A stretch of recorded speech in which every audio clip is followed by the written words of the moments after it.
農曆7月14，你會去邊呢？香港各區都有盂蘭勝會，有冇去過呢？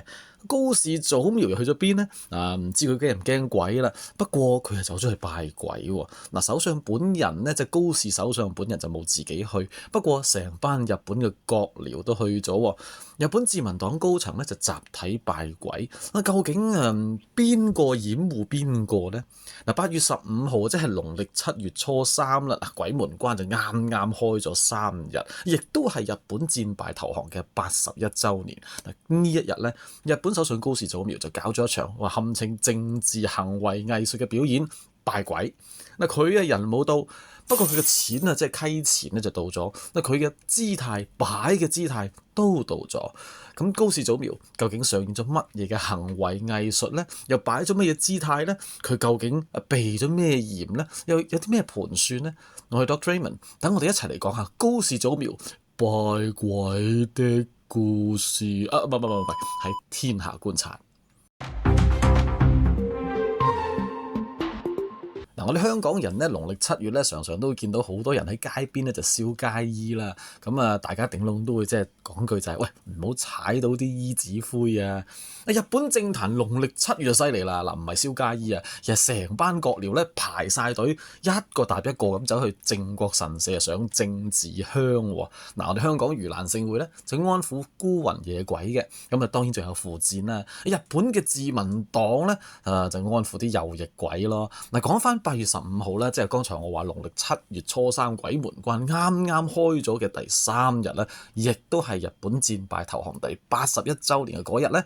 高市早苗咧就出席咗日本政府喺武道館舉辦嘅全國戰沒者追悼儀式。留意下，武道館同靖國神社咧就兩個地方嚟嘅，唔同㗎，中間隔咗幾百米嘅。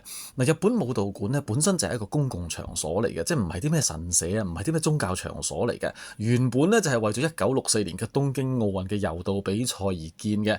後嚟咧就用途好多啦，包括咧即係武道比賽啦、演唱會啦、大學嘅開學禮啦、畢業禮啦、官方典禮啦。每年8月15號咧，亦都會有日本政府舉辦嘅全國戰沒者追悼儀式嘅。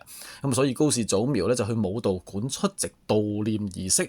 本身係日本首相咧正常都會做嘅官方行程嚟嘅。呢一個咁嘅場合，官方上講嘅咧係追悼戰死者，祈求和平，唔再重演戰爭嘅，即係可以話武道館咧係一個中性嘅國家儀式場地嚟嘅。靖國神社咧就完全唔同啦，佢係一間神道教嘅神社啊嘛，供奉咧就係嗰啲為日本國家或者天皇而戰死嘅人嘅。入邊供奉咧就包括咗自明治維新時代以嚟咧各場戰爭嘅日本戰死者啦、中日戰爭啦、太平洋戰爭嘅日本軍人啦，亦都最嚴重咧就係包括咗第2次世界大戰之後咧被遠東國際軍事法庭判咗刑嘅14個甲級戰犯嘅。最大爭議咧亦都喺呢度啦。靖國神社唔單單係一個悼念死者嘅地方，而係用神道宗教嘅方式將為日本帝國戰爭而死嘅人供奉成為英靈啊！即係唔係個 BB 嗰個英，係英國嗰個英靈。而佢嘅歷史敘事方式咧，往往都被批評為咧係嚟淡化日本嘅侵略咧、殖民同埋戰爭嘅責任嘅。所以對於我哋中國、韓國以及其他曾經受過日本侵略嘅亞洲國家嘅人民嚟講咧，日本政客參拜靖國神社咧，唔係普通拜祭嚟㗎，唔係燒個街衣咁簡單啊，而係帶有強烈嘅政治信號嘅。講翻高市早苗啦，佢本人咧就冇行入去個靖國神社嘅，佢又企咗喺側邊，即係幾百米以外嘅呢個武道館嘅停車場咧，就望住靖國神社嘅方向，然之後按照神社參拜嘅禮儀方式咧，鞠咗2個躬，拍咗2下手，又鞠咗1個躬。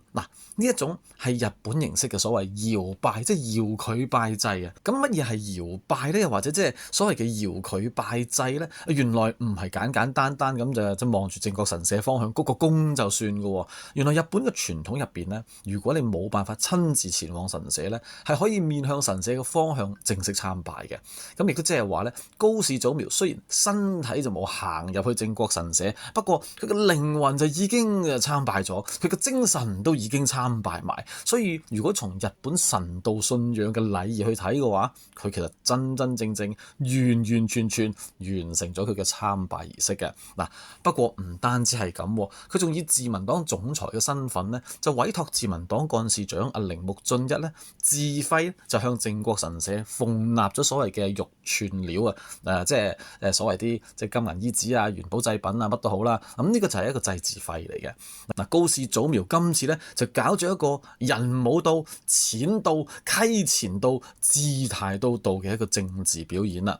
意圖都幾明顯嘅，就係避免將事情鬧大啊，亦都冇放棄自己拜鬼嗰種立場。咁啊拜就拜咗啦，我冇行入去，你咬我食啊咁嗰隻咧，咁啊自己冇行入去，錢入咗去，佢嘅意圖通過搖拜呢個方式表達咗啦。嗱，日本嘅傳媒就講啊，現任首相公開向靖國神社搖拜呢種情況咧，原來極為罕見嘅喎。所以高市早苗唔係冇拜啊，而係佢升呢咗個拜法啊。嗱，以前係實體參拜嘅。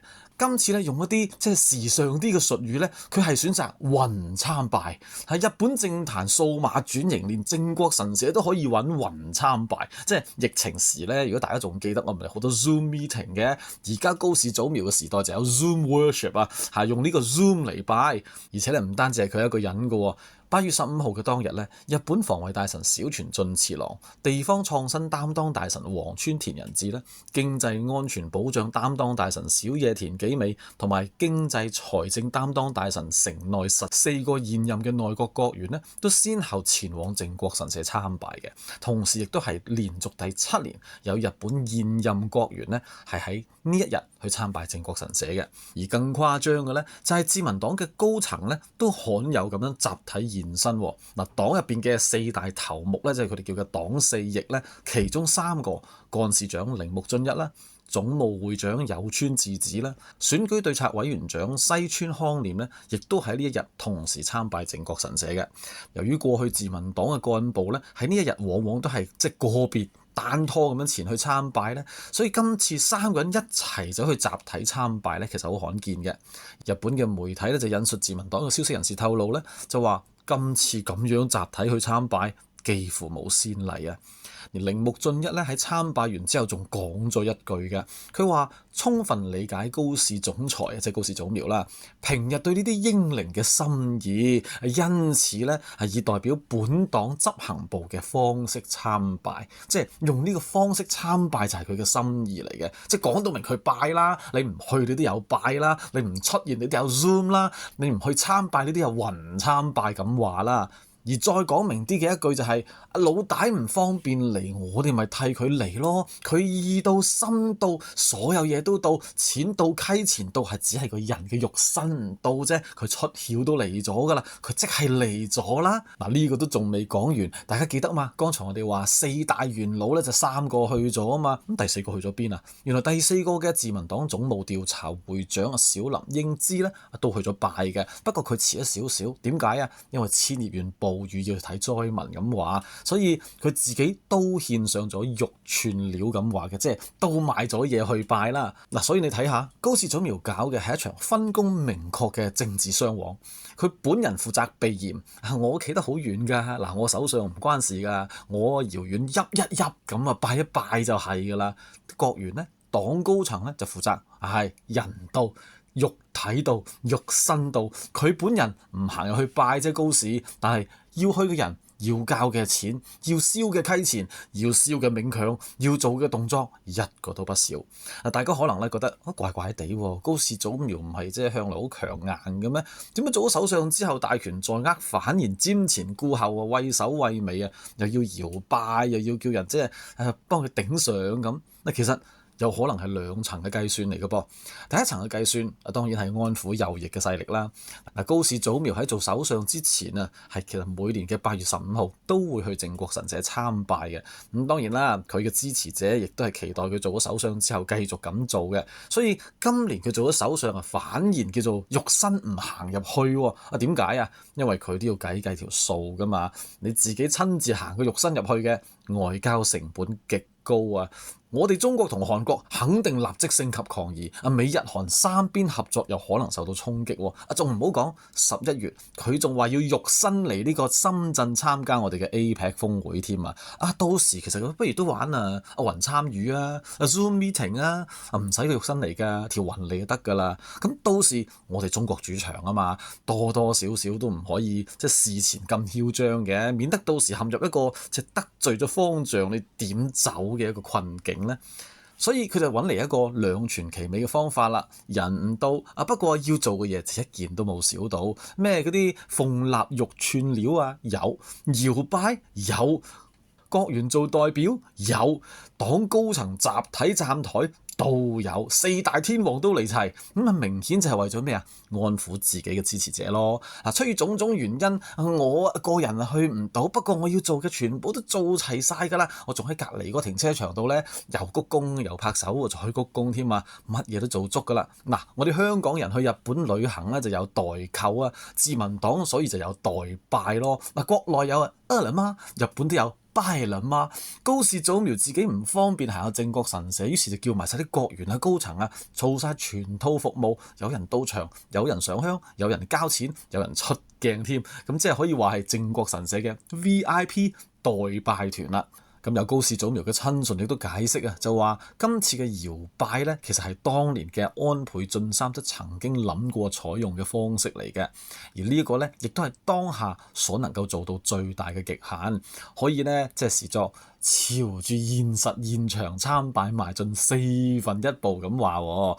哇！即係講到尾，你都係想行埋個3/4啫，係咪啊？好啦，咁第二層算計呢。咁就係高市早苗本人嘅歷史修正主義啦。呢個唔係高市早苗第一次喺歷史問題上玩花樣噶啦。佢其實喺全國戰沒者嘅追悼儀式上面致辭嘅時候呢，一隻字都冇提過反省噶噃。而喺佢嘅致辭入邊呢，亦都話絕不能讓戰爭慘劇重演要將繼承這一堅定誓言並代代相傳咁話。留意一下，佢將前首相石破茂之前曾經用過反省嘅呢個詞語抹咗 delete 咗，然之後仲要將前首相用嘅不再重演戰爭慘禍改變咗，變成咩不讓戰爭慘禍重演呢兩個說法爭啲乜嘢呢？不再重演講嘅就係即係日本唔再發動戰爭啊嘛，係咪？不讓重演咁嘅意思就變成咗日本唔好被捲入戰爭喂，呢個讓字好大分別㗎。日本明治大學教授山田朗就分析話，佢話今次改動咗呢句說話之後呢，成個語義嘅邏輯呢變咗，傳遞出嚟嘅係一種扭曲嘅認知。戰爭而家呢就唔係日本主動發動嘅，而係日本呢就被捲入其中。日本呢都本身就係戰爭嘅受害者，我哋唔想㗎。但係仲有一個解讀嘅，就係呢個讓字意在強調日本嘅主動性唔係戰爭不能被重演，而係日本不讓佢重演。一個讓字就將日本由加害人嘅人變成守護者，哇！你得啦，你本來走去殘殺人哋，而家變成守護者，即係有啲似呢。明明就係嗰啲戀童癖嘅人，然之後話我好愛護兒童嘅，即係咁嘅款咯。日本關東學院大學教授奧田博子呢，亦都重點分析咗呢一個不讓其重演呢一句説話。佢話高市早苗喺成篇嘅演說入邊，都將未來睇成為最重要嘅敘事邏輯。意思即係咩就係將成個敘事重心轉向。唔關歷史事㗎啦，睇未來啦。意思就係要模糊侵略嘅事實，亦都迴避咗歷史上邊要認知呢一個輿論點嘅焦點，即係話唔關我哋事㗎，所有啲嘢都唔關日本事㗎，我哋都慘埋一份嘅啫。即係講得好簡單，原本應該就係我以後唔敢打人啦，而家就改成係我以後唔會俾人打交啦。喂，聽落好和平㗎，但係最重要嗰句，佢以前打過人唔見咗噃。文字上面只係一個字，但係政治上明顯就係一個甩身嘅動作。呢個仲未完啦。高市早苗嘅文字遊戲唔單止喺靖國神社核武器嘅問題上邊一樣有。8月6號同埋8月9號，高市早苗咧就出席咗廣島同埋長崎嘅核爆81週年紀念儀式啦。日本係世上唯一曾經遭受過核打擊嘅國家啊嘛，廣島長期慘痛記憶，照理應該都會比日本更加堅定咁走無核嘅道路噶嘛。高市早苗又點講嘅呢？嗱，佢致辭入邊咁講啦，我國現在堅持無核三原則。嗱，留意下，現在堅持係現在。呢4個字先係關鍵，後邊嗰啲咩3原則嗰啲你可以唔使理。咩叫現在堅持啊？咁唔等於你以後堅持啊嘛。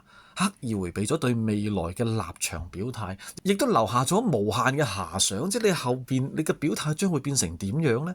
嗱，以往嘅日本首相咧喺呢種場合係點講嘅？佢哋會講：我哋會將繼續堅持無核三原則，即係好明顯係一個面向未來嘅承諾嚟㗎。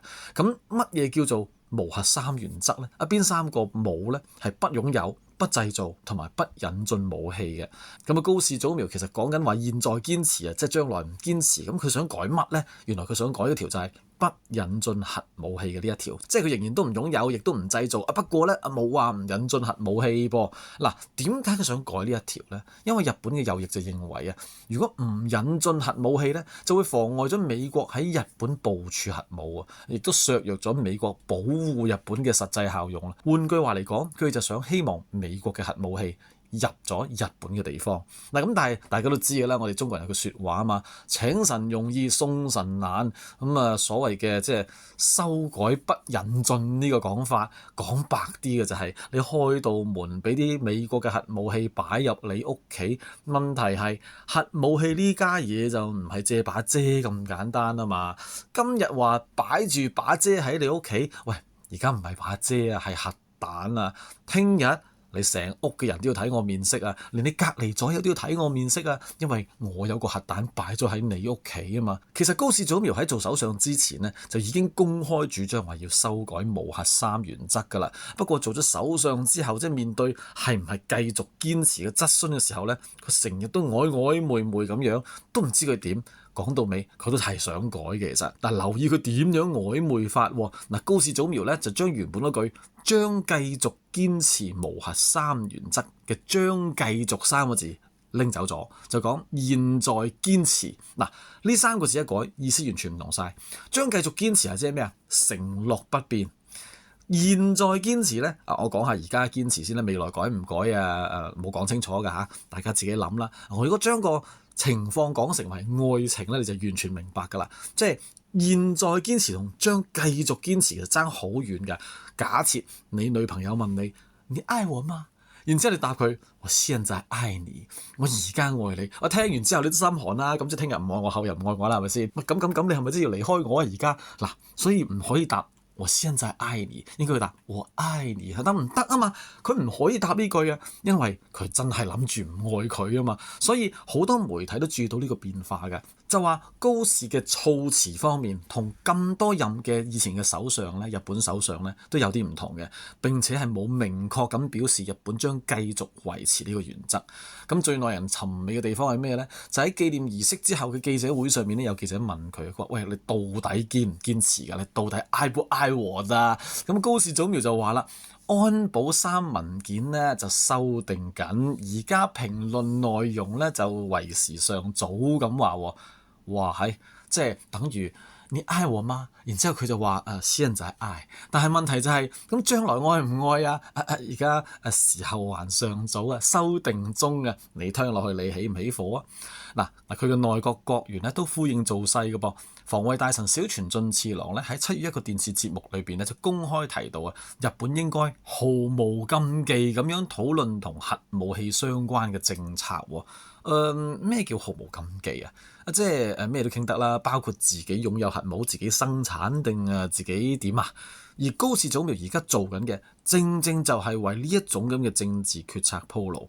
佢首先就話現在堅持就代替咗將繼續堅持，睇下你社會反應如何先。你嘈嘅咁我咪繼續堅持咯，你唔嘈嘅咁咪現在堅持，聽日改變咯。然後佢計劃喺年底修訂安保3文件嘅時候，先正式修改無核三原則，即係從文字遊戲去到政策突破，係一完整套嘅切香腸、狐狸食紅腸嘅戰術，陰啲咬下下咁越做越多。嗱，故事未講完㗎，同一個星期仲有另外一場戲上演。8月13號，俄羅斯總統普京咧就首次登上俄日爭議嘅島嶼啊。咁啊，俄羅斯咧就叫南千島群島，日本咧就叫北方四島，即係講緊嘅係的伊圖魯普島咧，即係日本叫嘅澤竹島啦。嗱，登島之後，普京做乜咧？